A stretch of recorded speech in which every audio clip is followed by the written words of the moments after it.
And we are live. Welcome back to Basic Entertainment. Welcome to another live spoiler talk with Talking TV Chris. Shout out for you to coming on here. A little bit late, but we got it Hell yeah, man! figured No, I'm out. excited to be here and talk all things Mandalorian tonight with you, man. Oh yeah, I'm excited too. So I'm Matt. Welcome to Basic Entertainment and welcome to a live spoiler talk. As you can see, I'm in a new place, so I'm just moved out. So it's been kind of a hectic week in a way. But I got my merch, not merch, but like just my own stuff going on over here. So yeah, so we got people in the comments. All right. So Mandalorian season 2, episode 2, The Passenger. So we're gonna do a quick recap on the episode. So this episode begins with Mando and Baby Yoda driving on a speeder bike from what was it? Tatooine. That same place that I'm getting Yeah, kind of yeah, tired of. exactly. We're back on the sand planet. And it feels like we kind of picked up from the last episode that he was still riding and hauling ass, as I said in my reaction, and he was tripped by some goons, some three, I want to say, bounty hunters. You want to say Yeah, exactly. That's exactly what they were. they were kind of like bounty hunters, but they weren't that good. They got handled by Mando, and it was a cool scene. I think that was one of the best scenes in the show. We got Stranger Boy in the comments. Ayo, what's up, Stranger Boy? Shout out to What's you. up, stranger boy? So after that, Mano goes to the Mos Eisley Cantina and meets up with this. I call her Sigourney Weavy, um, Yeah, Ripley I or don't know Ripley her Redoff. name, but Yeah, real quick question for you: Is that the actual? See, I've always wondered this. Is this the actual cantina from the original trilogy? Is that what I they're trying to tell us? I think so. Dominant. And we got Thumbs you in up. the chat. Yeah. I think so. I'm not sure.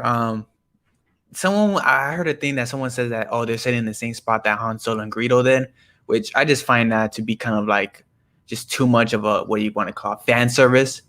So I don't know about that, but we get them. She has a mission for him because for him to find more Mandalorians, he has to take a passenger to what was it again? He has to. Yeah, so basically he had a transfer, and we actually had a lot of fun with this on our show Friday night. The Frog Lady, as her name was in the episode credits, he has to transfer her to the planet with her eggs, where her husband is currently residing, because she's the last of her bloodline, and so if her husband doesn't do what he has to do with her eggs, well, then quite literally, her lineage is gone forever. So they go from a Yeah. sand planet to an ice planet, and that is Star Wars in a nutshell. And we get that, and we get this crazy adventure of them with a battle damaged ship from flying around against fighting against some starfighters trying to escape from them. These starfighters were like, "Oh, you're the Mandalorian. You did this," and one episode, the prisoner episode, and but blah blah blah. It was a bunch of dialogue that didn't sound that good. And we get a cruise chasing. They go in the ice planet and they fight against spiders, fix up the ship, and we're gonna be on in episode 3. So we got here. It's the same cantina from the New Hope. So yeah, I don't know how you feel about that, but overall, first impressions of this episode. Your first brief take on this episode. Yeah, at first I really wasn't impressed. I felt that it was a filler episode, and I liked episode 1 last week, if you guys remember. I thought it was a strong pilot, well, not pilot, debut rather, sorry, Yeah, for season 2, but I also felt that we quickly need to get into some actual compelling and gripping story, especially pick up some pieces from where we left off in the finale of the right. first season, and we did none of that. So I'm a little disappointed if you're asking my first impression. I have grown to change my opinion on it just a little bit, and that Right. kind of realization came when we talked about it on our show Friday night, but I didn't change my opinion too much, in full disclosure. But what about you, man? What was your first thoughts on this? My first impressions is, man, what a this episode has such a great start with the speeder bike and a little cool action scene. Not as good as the first action scene in the first episode, in my opinion, but it started out great, and then it went here, and then it went down there, and it never got back up. A little bit. It took the little step up when we came to the spiders, but my overall kind of take is that this is just a filler. And I was having this conversation with my uncle, and he was saying, "What is a filler? A filler is an episode that nothing really progresses, but we're getting there for the next episode." But we were talking about how fillers are not really fillers when you introduce a new character. Well, this one introduced a new character. It was I don't even know, this little frog lady. Let's call her that. Frog lady was a new character. So they introduced a new character, and I'm sitting here and it's like, this is still a filler to me. This still feels like a filler. We really didn't move anywhere.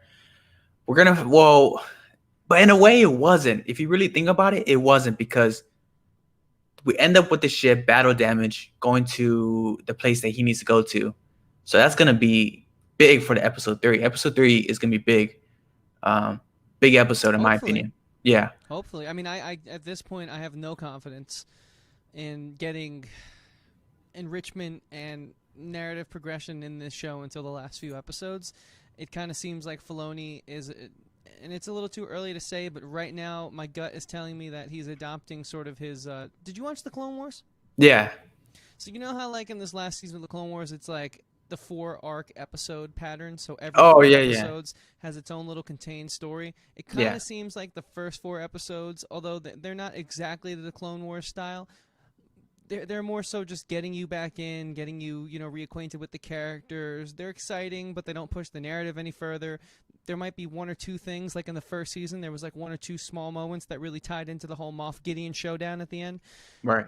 And so that's where I feel like we're heading again at this point, unfortunately, with season 2, which I personally am not the biggest fan of. Right. So that was my brief first impressions, but I kind of want to talk about the guy who directed this episode. Payne Reed directed this episode. Now, I don't know if you guys know who Payne Reed is. He's the director of Ant-Man and Wasp, Ant-Man. In Ant-Man, I feel like, just to talk about it real quick, I feel like he was kind of saved from Edgar Wright's half of the script written or something like that. Edgar Wright was part of that project, and until he wasn't, he did a cleanup, and he did a pretty good job, a solid job with Ant-Man, the first Ant-Man movie. But Ant-Man and Wasp came out, and it was completely him, full on, hands on, and it wasn't good. It was bland, it was boring. And I found this episode to be kind of bland and boring. We really didn't move. Like, it was so weird. Like, it just, there wasn't nothing to like grab on for us. And they really messed with the child, Baby Yoda intelligence, in my opinion. This baby was just eating stuff, so hungry, and it's like, why are you making him like this way? Why are you making the baby eating other babies, the baby eggs and baby spiders? Like, why is he so hungry? Like, I just feel like it was just a coincidence, and just a cliche or some sort. Yeah, no, I hear you on that, man. It kind of seems like every episode they feel the need to have Baby Yoda do some sort of comedic subplot, some tiny little journey that takes away from the tension, or I guess they think it adds more. Like they want to just further enrich the experience and give them a reason to be there, aside from Yeah. just being the package they're trying to transport. Like Mhm. last week's episode, right? He was just kind of there to hide under a bucket when the gunshots were going off, or hide underneath the Mando's Yeah. satchel when the big showdown was going down, and offer this like comedic break. And it's like, okay, cool. He's eating eggs. He's eating baby spiders raw, or whatever you want to call that. Like, I don't know what you call that, ripping something Yeah. out of Yeah. an egg. But it's like, first off, it's a little weird, and second off, it wasn't that funny. So what does it offer to the overall storyline? It was a funny, but I think I'm gonna have to disagree with you on the first episode. I think that's the most probably perfect it gets for Baby Yoda. To be honest with you, he is the comedic relief. He's a cute little green creature, and he's supposed to hide when he hears the gunshots and stuff like that. And he wasn't used as much, like I said in our last spoiler talk. He wasn't used to help out the episode. He wasn't. Oh, this episode's not going anywhere. Quick, throw in Baby Yoda so we can, make some jokes so people can forget about this bland story. He wasn't used for that. And this one, they gave him a subplot, and it was this whole eating eggs. He's hungry, and I just didn't find it funny. I didn't find it funny. I didn't find it interesting, and I feel like it hurt the intelligence of the Baby Yoda that has the Yeah, Force. I agree. And you know what? You're probably going to think this is weird, and you might even think I'm crazy, but I actually also agree with you when you say that he was used to the best of his ability in the Oh first yeah, episode of the season. It's yeah, just that that's not good enough for me, and that's not. I don't like that type of humor in Star Wars. I think it's very Disneyified, and I think it shouldn't have the original spirit of George Lucas. He's not attached to it, right? But to me, it just right. doesn't sort of respect the original source material that I grew up to love, and so I kind of don't like that. But again, I do agree when you say that he was used the best he has been used in that first episode. I Oh just yeah, don't like it. yeah. I mean, I can see that. Yeah. I'm a Baby Yoda fan. I like Baby Yoda. I think he's cute and stuff like that. Hmm. But I'm like, I'm telling myself, okay, when is Disney gonna pull the trigger and just make him like a BB-8? Because I made a comparison in the first season that Baby Yoda was a mascot, but used to me in the right way. He had a purpose.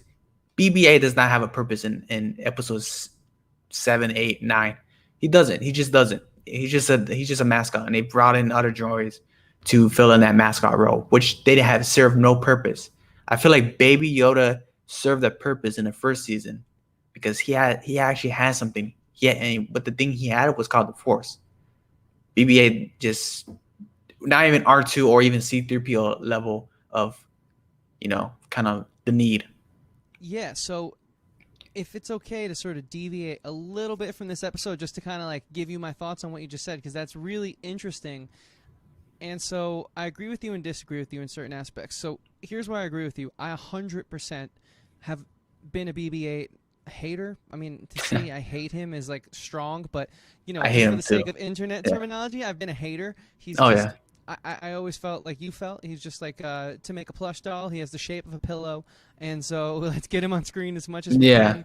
Whereas I really do think if they would have, and I hate this sort of what you said right at the beginning of this episode. You're right. You're like, people even say they're sitting in the same seat as Han and Greedo, and it's too fan servicey. As much as I hate the fan servicey thing, I could actually have seen them saving a lot of what I disagreed with in this most recent Disney trilogy by just having R2 and C3PO, who clearly needed to be the droids that carried the storyline forward because they were so interconnected and important. Like BB-8, I think Baby Yoda is important to the Mandalorian because he's a Right. Force user, because it's centered around distributing him. Sure, sometimes he's a bit of a plush doll, but like he actually has a purpose, unlike BB-8. So it's like I just don't get why people are just so hung up on like the cute stuff, and they forgive the bad writing that we've seen with these mascots in Star Wars. Because where I disagree with you is I actually do think that R2D2 and C3PO served a huge purpose in the first films, and I think that they were very integral to the plot. And I think that they actually, like C3PO, man, he was like the translator. He was super important to them progressing the story forward. And R2D2, without him, they wouldn't have been able to open those doors. They were more than just like cute mascot type things. So Yeah. I just don't know where we lost that, if that all makes sense to you. And I I feel like we think lost that with yeah, BB-8 and yeah. Baby Yoda. So yeah. I think Baby Yoda is when it comes to Baby Yoda, BB-8, all those little mascots, they're just entertaining. It comes to the point they're just so entertaining to watch and see. They're colorful and stuff that you just forget about the bad writing. And I feel like Baby Yoda season 2 could be that. It could be just cute, entertaining, but he doesn't. Maybe he doesn't even use the Force this season. Who hell? Who knows?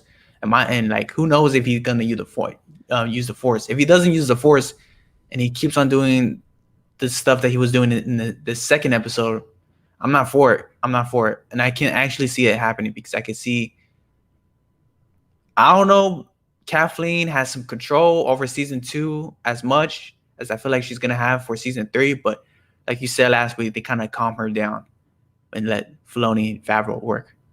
Yeah, let them cook. Like in the NFL right now, let Russ cook, dude. Russell Yeah. Wilson needs to be able to do what he needs to be able to do, and let All right. Filoni do what he needs to be able to do, right? I'm really glad you got that reference. Not many of these film guys like know about Oh, sports and stuff. oh no, I'm a big sports guy. I'm a big Cowboys fan. We've been, out this year, but I'm a big sports guy, so I got that. But I'm gonna make another sports reference, right? Sure. Let me go back on Payne Reed because I got a can of whoop ass for this guy. Mm-hmm. Payne Reed is a horrible director. He is so bland and so boring. It mind boggles me how he gets these big company movies to work with. Like, why is he doing Ant-Man 3? Like, I don't care for him to like. I feel like with him, here's a sports reference. With him, it's like a bad quarterback and a great system. Everything around him works. The the highs of being a Star Wars, a big franchise, or a Marvel movie, that protects him. But when he comes out and deliver, he doesn't deliver. It's And like Joe Flacco on the Ravens all those years, dude. yeah, that's basically what it was, what it I is. agree 100%, dude. I think he's terrible. The I only things that save the Ant-Man films to me are the cast just being so locked into their characters. Oh yeah. They're boring in comparison to the other Marvel films. I agree 100% with you on all this stuff, man. I just think he shoots the show so boring. He doesn't really build it up. He tries to build it up in some of these parts, but it got saved with the spiders. I thought the spiders were cool just because that's a Dave Filoni Star Wars Rebels type thing that he brought into this show, and I thought this the spiders was cool. So you watched Rebels, right? If I'm not Yeah, mistaken. yeah, Okay, see, I haven't. It's on my list of things to watch. There's so much to watch. I'm gonna get to it at some point. My yeah. co-host Dom on our channel, he felt the same exact way. Whereas I, someone who hasn't seen Rebels, did not hate sorry, spiders. Too Right. many S's there. The whole spiders encounter.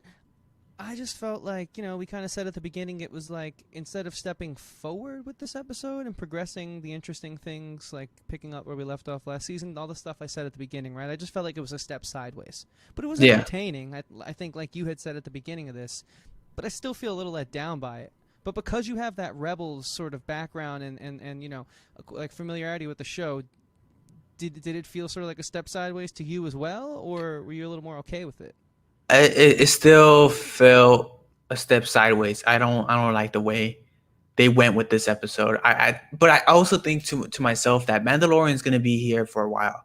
We're gonna have 6 seasons of this stuff. Not every episode is gonna be a boom. We're gonna get right to the story. Some episodes are gonna be half filler, and this was kind of the best of filler you could get because it felt like a filler, but in ways, even though if I don't care or not, it's not a filler because they introduce a new character. You know what I'm saying? So it does have like it's gonna continue, instead of something like the Gunslinger, which the only thing that's gonna continue is whatever happened in the end. Was that Boba? Blah blah blah. You know what I'm talking about. The end credit scene. So we're gonna get into highlight moment of the episode. So what was the highlight moment of this episode? For me, the highlight moment of the episode was the very end, and I'm assuming since we're doing just spoiler talk out the gate, it's okay if I kind of just jump to that right now for the sake of the segment, right? Yeah. Yeah, so for me, it was seeing Paul Sun-yi, I forget his last name, the Korean fighter pilot of the X-Wing unit that kind of comes in at the end and saves the day, because I watched this Canadian sitcom. It's a little niche. It's huge in Canada. It's called Kim's Convenience. It streams through Netflix in the United States. Right. It's a really good show, man. A bunch of the actors have been getting like a lot of credit from that show. For example, that new Marvel series, The Four Rings or something, the lead, Simu Lee, is from that sitcom, and so Paul Sun-yi is also from that sitcom. He's the father, Appa, and he's a huge Star Wars fan, and he's one hell of an actor. And so for him to be in a Star Wars thing, just like watching a lot of interviews with the guy, really him being one of my favorite low-key actors, it was just cool for me to see that because I knew how much it meant to him, and I thought he actually gave a really interesting performance. And then I also thought that kind of interaction was kind of what I always want. Right there, exactly him. What I always wanted was, there you go. I always wanted this kind of. I wanted a little dirt thrown on the rebels, the same as I wanted a little dirt thrown on the Empire. Like they shouldn't be so cookie cutter, cut and dry. Yeah. So and it kind of were. It kind of yeah. They were like, okay, look, dude, we're not gonna help you fix your ship. We just saved you anyways. You are a criminal. We should be arresting you. So see you later. You're on your own, but you owe us one now. That was a little like that wasn't like the most heroic thing that X-Wing fighters could do, but it also wasn't evil. I liked it. It was like I played Dungeons and Dragons. It was like chaotic good, a little bit of each. So, right. But what about you, man? What was your highlight moment? My highlight moment has to be the X-Wings flying in the sky and just how, man, that's some of the best. I'm not gonna lie, with Peyton Reed being a bad director and stuff, those are some beautiful shots. The X-Wings in the sky, those two X-Wings in the sky were some beautiful shots, and I kind of enjoyed it. But for some reason, I knew something was wrong when the X-wing scene, flying chasing scene with the Razor Crest, wasn't as exciting as I wanted to be.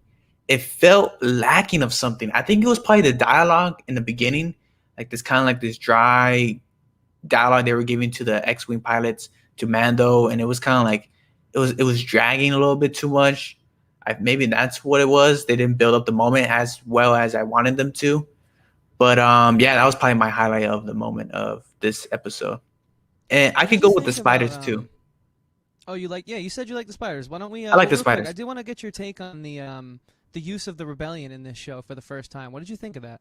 Oh, I thought it was cool. I kind of like it how they're like cops, pretty much, stopping people and stuff. And I thought it was cool. I want to see more of the. Do I want to see more? Nah. I think I'm gonna have to double down and be like, yeah, because I was talking about Luke Skywalker last week. Now I got to be with the Rebel stuff. But I would like to see the Rebels more. I would like to see them, pop up here and there as kind of like the guys who clean up and stuff. So Yeah, me too. I thought it was like what I always wanted from this new Disney era of Star Wars, where we knew we were going to be getting more than just 3 movies, right? I right, always wanted just to see what was going on in other parts of the galaxy because there's fallout after an empire is overthrown. I mean, history tells us that. So we kind of got a little bit of that, which was cool. And we got a little bit of that last week too when they're in the bar and they're watching the Death Star blow up. oh yeah, that was cool. So Yeah. I like actually some of the stuff they're doing in this season, even though so far it's been 2 filler episodes, in my opinion. You think the first one? I could kind of see it, but Aside from the last appearance at the end, but that was still so mysterious. We'll see where it actually goes, you know? what's the definition of a filler to you? Because I think feel like I have a different definition. So, to me, in regards to shows like this, and I guess the only reason I use the word filler is because I'm a big anime fan. You know, like with Naruto or One Piece, you can look up filler, they define as you can look up filler guides and you can skip the filler. It's episodes that do not directly affect the main storyline or push Yeah. the main plot forward. And so Right. that's kind of what I felt. They obviously enrich the character experience, right? We get to see Mando, especially in these past 2 episodes, really his bond with the Baby Yoda, who again, dude, you're killing it with the slideshow right on screen as I say it. Yeah. It's growing, and he seems to be more parental, and it's cool, but we don't know what's going on, like I've said 1,000 times. And I guess I will because I'm frustrated about it. We don't know what's going on with Moff Gideon and where we left off in that really cool showdown we got at the end of Season 1. Yeah. I think we'll get there, but they're gonna try to give us some filler before we get there, and maybe I have a feeling episode 3 we're not gonna have the same conversation next Monday when it comes to filler, because I really feel like episode 3 is gonna be a big episode. Then episode 4 is gonna be kind of a whatever, maybe filler, and episode 5 is gonna pick it up. So I feel like episode 3 will be a bounce back for sure. Now I have this in the title. Is this the worst episode of the series, the entire series? That is a tough question. And you know what? I would have to say it is not. And Okay. with your permission, I actually have seeing your title. I actually have a screenshot of the exact episode. If it's all right if I share that I Yeah, thought go was for the it. worst episode of the season, and I'm curious to know what you think about it because I personally hate this actor here on the left. Oh yeah, yeah, yeah. The gunslinger. What was his Yeah. name again? Toro. Hey, the fact that you even remember it is better than me. Yeah, I thought yeah, it was terrible. So this is the worst episode of the show so far. This episode we just got for me has got to be bottom 3 though. But what about you? Do you agree or disagree with me on that? I agree. I feel like the picture you brought up here. I remember watching the gunslinger episode. I was like getting pissed off because I'm like, this guy is he's not a good actor. He just wasn't good, and I just feel like it was just not a good episode at all. And I'm gonna have to agree with you. I think this right here, we're having the screen, is the worst. The one we just watched is not the worst. It's probably the second worst one. I don't know what's your top 30 worst episodes. Yeah, it would have to be these two for sure. And man, Wait, the people. first episode too No. I'm saying the of ones we this? just talked about, right? So the one we just Okay, got this yeah, past yeah. week, season 2, episode 2, the one with that idiot, terrible actor. I don't even know his name. He was awful. Yeah, I don't. And you guys might hate me for this. I know my co-host Dom certainly does. The episode with Bill Burr was just so corny and cheap to me. It did not do it for me, man. I'm Sorry gonna about have to that. disagree on you. I'm gonna have to disagree because I feel like the one with Gina Carano's first episode was kind of like a Clone Wars, the Rebellion, blah, Rebel type thing was kind of done not as good as Clone Wars has done it because there's episodes like that in that show, and I just feel like it was a watered down version. But I think the Bill Burr one wasn't bad. See, It, I actually, you know, I have a soft spot for the Clone Wars, and I actually really can see all your problems with the Gina Carano episode. yeah, I personally liked it though for what it was a lot. I thought that that okay, battle at the end, where they're sort of like fighting in front of that small town, and they have like the old abandoned ATST. Although it offered nothing towards the storyline of the show, it was a filler episode. I thought it was a really badass filler episode. So like I okay, forgave it for all the stuff, but I totally can see where you're coming from, and I've had people say that to me, and I'm like, I can't argue this right now. It's my own yeah, personal bias, is why I'm not, yeah. agreeing with you. So Personally, I kind of don't like this whole the hometown, farmer town rebels against the empire. Like I just, it's kind of like fake to me. It feels kind of like, oh, you really now all of a sudden you got 2 days of training and now you can shoot a stormtrooper.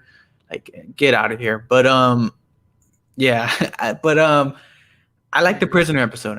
But I can see why you don't like that episode. It was a bit corny, a little cheesy with Bill Burr, just knowing that he's a comedic and it's like he's in a Star Wars show and it's just a little bit too much. that and like the plot twist with like the brother and sister, I feel like you could see it coming from a mile away. Maybe that's just because I watch so much television, Yeah. but I don't know. It should have been better than it was. I thought that's how I felt. So this Okay. show makes So me feel that way though throughout the entirety. It should be better than it is. yeah, and I'm just excited. And I'm just not to sound mean or anything. I'm just excited until Dave Filoni, John Favreau come over here and kick your ass on that. I'm just waiting for him to come up and make you a believer of the Mandalorian because I'm a believer. I'm a believer. Yeah, from Shrek. I'm a Great son. believer of the Mandalorian. Like I am. I like this show. I like the first season, not as much as I did it the first time I watched it. I think it went down from a B plus to a B. But the season two so far, it's not a bad. It's not bad. The series overall is not bad. I think it's some for where it helped me was taking away the trash of the sequels and helping me kind of see there's hope at the end of the tunnel, and that it is the Mandalorian. But yeah, I'm just excited for one of these episodes to be, mwah. And I feel like the first episode was kind of like that. I know you disagree, but I think we have another big one coming up. Yeah, well, just to be clear though, like while I am going to be super hard on this show still because I haven't gotten anything that's truly impressed me the way that like, the trilogies have. Like it's just Yeah. that's my jam and it's always going to be special to me. I have Oh yeah. been liking this new season so much better than the first season though. Okay, I can see that. I So, can see that. I'm yeah. pretty much for obviously because of the first episode, it's is for sure better than this one. But yeah, so we're gonna get to our final grades and then we're gonna wrap it up. So final grades. What's your final grade on this episode? Going F to A with minuses and plus. Yeah, so, I think because while it was still a filler episode, like on our show, we have a film school professor, and you're actually going to be on the finale with us. Yeah, yeah. We go live every Friday night. We're booking a huge finale, so we're excited to have Matt joining Talking us there for TV that. It's going to be discussion. awesome. Yep. And so what I said last week was we have a film professor, in-house film professor on our show, and he was pretty analytical, and he was like, dude, listen, it was a filler episode, but how tight was this writing? Like, there was no holes in this writing. Sure, it didn't progress the story forward at all any more than we've gotten so far, which is nothing in the season, but it still Yeah. was an airtight, bulletproof episode. Every decision made had a purpose, and every Yeah. joke factored into the story. Just wasn't my cup of tea, but I can't be, hard on something just because it's not for me. I still have to recognize as an artist, right? Like, I want to be a filmmaker one day. I'm a musician. I hope to have, an audience one day. So I have to at least be able to recognize when something's good. So that's why I'm Yeah. going to give this a B plus because it is good. Wow. It's just not for Okay. me, but it Yeah. was well done. You know what I mean? Yeah. Well, I'm gonna have to go opposite with you. I'm gonna go with a C. Just a straight mediocre episode. The spiders kind of saved that at the end. The X-wings. You see right here the beautiful shot. Oh, can I get it? Can I get it? I couldn't got it. No, I didn't get it. It's all right. I got the the slideshow over here, but the beautiful shots of the X-wings, because I'm a huge dude. I love X-wings. I love X-wings so much. I just really want to fly one of those, um, which would never happen. But yeah, so you got that, and you got the spiders, and we're cool seeing that. Just overall, I didn't really care for the dragon frog lady. Just a bit too cartoony in a way. It felt kind of Disney-fied, and I just feel like it was like once we find out, oh, he has to do this mission, I was like, all right, that's I already know what I'm getting. So yeah, but a solid setup for episode 3 in my opinion. That ship is battle damage. And oh, here's the one thing. Here's a little thing I didn't really get. The the spider, the big mama spider, went through that ship with her legs and stuff going through that ship. But how long did it took Mando to fix that ship and got it up running like that? Like it was just a bit too much right there. If you know what I'm Yeah. talking about. Yeah. That spider has to have iron knives, iron like pincers for feet. Yeah. And she's got to be stronger than like the Hulk, obviously, to like break Oh through yeah. that ship like that. And Mando just patched that thing up. He said, "Baby Yoda, help me out." So hey, maybe Baby Yoda is like an expert repairman as an infant child, but Yeah. they patched that thing up in what felt like 5 minutes real time. Yeah. And Um, I didn't like that. I didn't like that at the end. yeah, So yeah, that's my final grade. That's my C. Okay. Ant-Man And director throwing an ant in the show. yeah, I kind of find it funny. It made sense that Payne Reed. I had a feeling while I was watching this episode, I was like, Payne Reed directed this episode. It's bland. It's bad. It's shot bland. It doesn't really go anywhere. It feels boring. And they had some, spiders, arachnids, ants, little bugs. You want to say bugs? So yeah, it makes sense. Yeah, dude. Yeah, I'm trusting in your gut here when you say there's going to be a bounce trust me. back episode next Oh week yeah, because there kind of has to be, right? yeah. Can't not be. I'm putting where my money where my mouth is. Betting right now, episode 3 is gonna be a big episode. I'm looking for a banger. Telling you right now, I I'll think it still is. be here every week. I'm not going to bail on you. Yeah, But my spirits will certainly be lower than they have been if it is not a banger. That's for I think sure. it's gonna be a banger. I'm telling you, give them a shot. But yeah, so that's gonna be it, guys. Thank you guys for watching. Make sure you guys go follow Talking TV. So you want to go ahead and go plug your stuff in.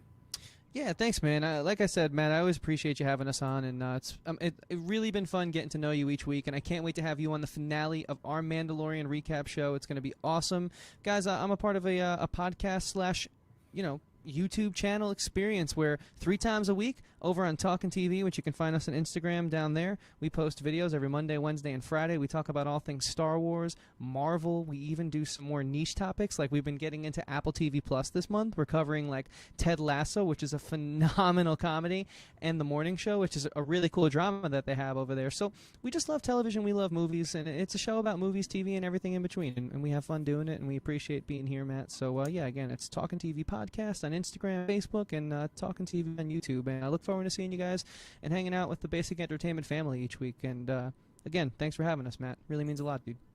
Oh yeah, shout out to you and shout out to AJ Reacts who couldn't be here tonight. So I still have his stuff in the description below. You guys can go check him out. He'll be back next week with certain vids. Next Monday is going down here on Basic Entertainment. Make sure you guys go follow our 5 Instagram accounts in the description below. And just stay tuned, and we will see you guys next time. Goodbye.